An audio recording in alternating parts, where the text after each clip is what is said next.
عرب کی ظلمتوں میں اس جاہلیت کے زمانے میں جب نبی پاک علیہ السلام کی خوشبو پھیلی، یہ چراغ نبوی، یہ چراغ آمنہ سلام اللہ علیہ، یہ چراغ عبداللہ علیہ السلام، جب یہ چراغ روشن ہوا، چمکا اس عرب کی ظلمت میں، تو بہت سارے جو غربت میں، ظلمتوں میں، محرومیوں کے اندر ترسے ہوئے لوگ تھے، غریب عام لوگ، بے بس لوگ، ان کی آنکھوں میں چمک آ گئی کہ ہمارا مسیحا آ گیا ہے۔ اور پھر وہی لوگ، بلال حبشی جیسے لوگ رضی اللہ تعالیٰ عنہ، انہوں نے قربانیاں دی، جانثار بن کر ساتھ کھڑے ہوئے، قدم بقدم پھر ہجرت تک بات پہنچی۔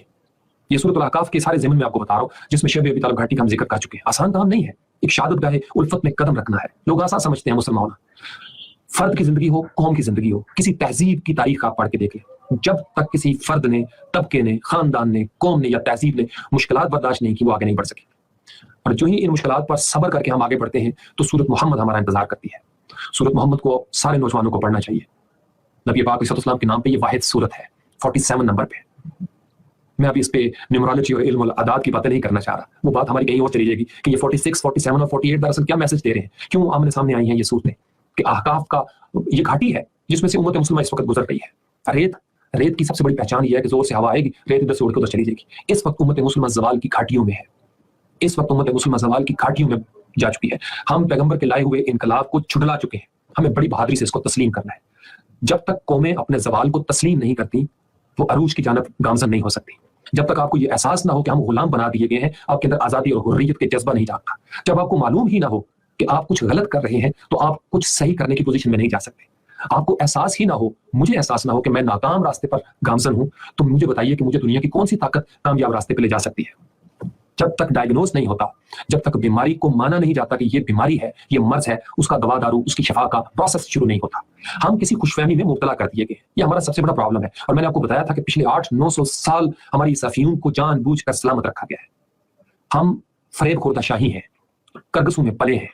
وہ فریب خوردہ شاہی کے پلا ہو کرگسوں سے کیا خبر کہ کیا ہے راہ و رسم شاہ بازی۔ ہماری حریت، ہماری آزادی کو ایسے ایسے عجیب و غریب نظریات کی افیون کھلا دی گئی ہے کہ ہمیں اسلام کی اس توانا پیغام کی سمجھ نہیں ہے۔ سورۃ محمد ہماری ان توانائیوں کو زندہ کرتی ہے۔ ہم جہاد کا شرمندہ ہو کے نام لیتے ہیں، ہم جہاد کا شرمندہ ہو کے نام لیتے ہیں، اس لیے کہ ہم احقاف سے گزر رہے ہیں، گھاٹیوں میں اس وقت پڑے ہوئے ہیں۔ پوری دنیا کے اندر امت مسلمہ ٹوٹ چکی ہے، فرقوں میں بٹ چکی ہے، فرقوں کے اندر ہم بٹے ہوئے لوگ ہیں، ہمارا آپس میں اتفاق نہیں ہے۔ ہم یہ دلیلیں تلاش کر رہے ہیں کہ میلاد منانی چاہیے یا نہیں منانی چاہیے، جبکہ ہمیں اس سب سے بڑی بدعت جو جہالت کی شکل میں ہم پر غالب آ چکی ہے، ہم اس کی دلیل کہاں سے ڈھونڈیں؟ ہمیں جاہل کس نے بنا دیا؟ کتنی بڑی ضلالت، کتنی بڑی بدعت ہے اسلام کے اندر یہ جہالت، ہمیں فکر نہیں ہے۔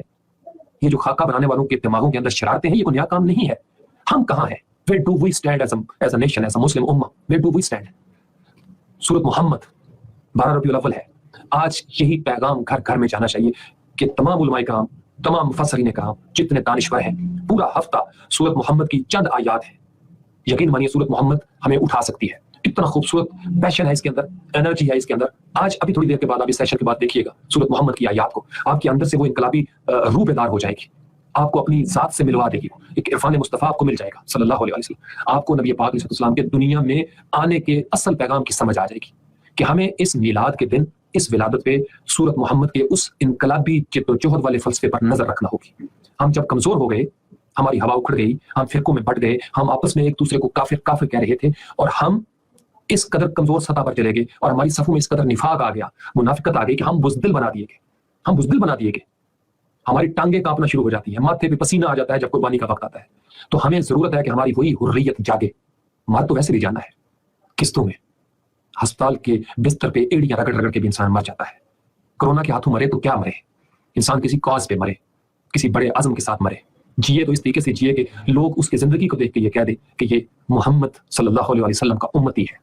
ہماری زندگی تو سراسر جہاد ہے، لیکن ہمارے سلیبس سے، ہماری محفلوں سے یہ جو مشکل راستہ تھا جس پر چلے بغیر ہم منزل تک نہیں جا سکتے، اس کو غائب کر دیا گیا، آسان راستے دے دیے گئے۔ آسان راستے انسان کو کامیاب نہیں کرتے، جب تک اسٹرگل نہیں ہوتی، unless we strive hard، ہم اس منزل تک نہیں جا سکتے۔ اس لیے ہم یہ جو افیون زدہ شاہین ہیں، ہم جو فریب خوردہ شاہین ہیں، ہم اپنی دنیاوی زندگی میں بھی ناکام تر ہوتے چلے گئے اور دینی زندگی میں بھی ناکام ہوتے چلے گئے۔ خدا ہی ملا نہ وصال صنم، نہ ادھر کے رہے نہ ادھر کے رہے۔ یہ وہ بیماری تھی، یہ جو مرض تھا، اس کو سمجھنا بڑا ضروری ہے۔ میں سورۃ محمد کی میں اس کو نکال کے میں نے رکھا ہوا تھا، صرف میں آپ کو آخری 2 آیتیں آپ کے سامنے رکھنا چاہوں گا، بالکل لاسٹ جہاں پہ سورۃ محمد اینڈ ہو رہی ہے۔ اگر آپ نکال لیں اس میں، انما الحیات الدنیا لعب و لہو وان تؤمنوا وتتقوا یؤتکم اجورکم ولا یسألکم اموالکم۔ یہ irfanulquran.com ویب سائٹ میرے سامنے اوپن ہے. بس دنیا کی زندگی تو محض کھیل اور تماشا ہے. اور اگر تم ایمان لے آؤ اور تقوی اختیار کرو، ایمان لے آؤ اور تقوی اختیار کرو، تو وہ تمہیں تمہارے اعمال پر کامل ثواب عطا فرمائے گا اور تم سے تمہارے مال طلب نہیں کرے گا. یہ پہلی. اس کے بعد سیکنڈ لاسٹ، اگر وہ تم سے اس مال کو طلب کر لے، پھر تمہیں طلب میں تنگی دے، تو تمہیں دل میں تنگی محسوس ہوگی اور تم بخل محسوس کرو گے. اس طرح وہ تمہارے دنیا پرستی کے باعث جو باطنی زنگ ہے اس کو ظاہر کر دے گا. یہ سورۃ محمد کی آخری 3 آیتیں. اس کے بعد یاد رکھو تم وہ لوگ ہو جنہیں اللہ کی راہ میں خرچ کرنے کے لیے بلایا جاتا ہے، تو تم میں سے بعض ایسے بھی ہیں جو بخل کرتے ہیں، اور جو کوئی بھی بخل کرتا ہے وہ محض اپنی جان ہی سے بخل کرتا ہے. یہ بڑی خوبصورت میسیجنگ ہے.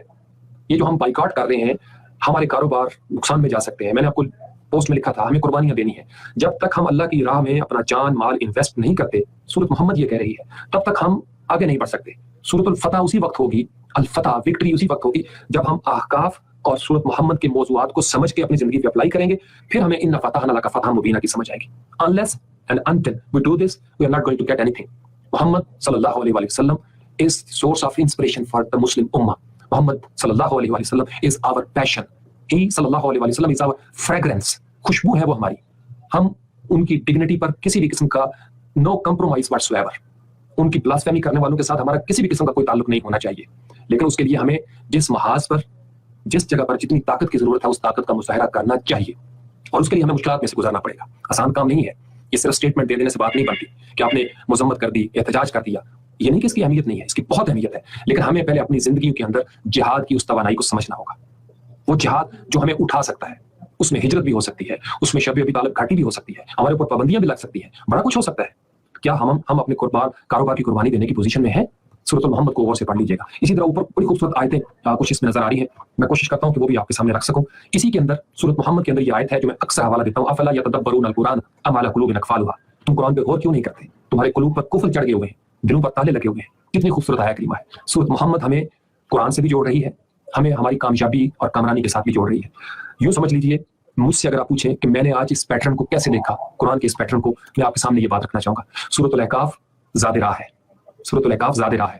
وہ آپ کے مسافر کی نیت ہے کہ آپ نے چلنا ہے، وہ آپ کی ول پاور کو شو کرتی ہے. سورۃ المحمد صراط مستقیم دیتی ہے آپ کو، اور سورۃ الفتح آپ کی وہ منزل ہے. جب آپ صراط مستقیم پہ چل کے آئیں گے تو آپ کو ان فتحنا لک فتحا مبینہ کی سمجھ آ جائے گی کہ فتح کہتے کس کو ہے. تو ہم اگر زاد راہ بھی نہ ہو ہمارے پاس، ول پاور بھی نہ ہو ہمارے پاس، ہم اس راستے پر بھی نہ چلیں جس راستے کا نام ہے محمد صلی اللہ علیہ وآلہ وسلم. یہ عام سی بات نہیں ہے. آپ جب آج ان آیتوں پر غور کریں گے آپ کو سمجھ آ جائے گی کہ میلاد مصطفیٰ صلی اللہ علیہ وسلم، نبی پاک علیہ السلام کے ظہور کا دراصل ہماری زندگی میں شعور کیا ہونا چاہیے.